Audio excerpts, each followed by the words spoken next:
Well, when you lose 20 seniors, that's tough. And the seniors that we lost were great kids and great in the classroom. They were good football players and just good leaders.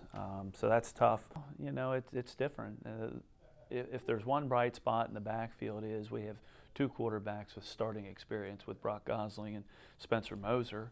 And we have a young kid by the name of Jet Janis who I think is going to be a pretty good quarterback as well. So we have three kids that I think could start for this team at quarterback.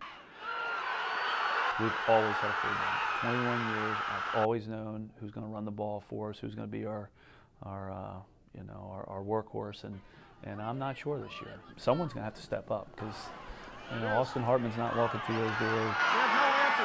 We lost a lot of quality kids in the defensive line, so that's an area that I'm concerned about.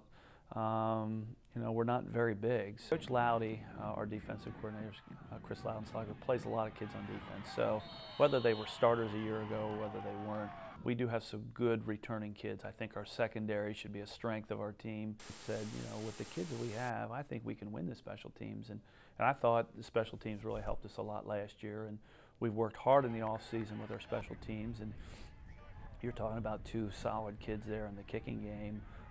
That's going to be a big part. I mean, with a young defense, with a young offense, our kicking game is going to have to be sharp early.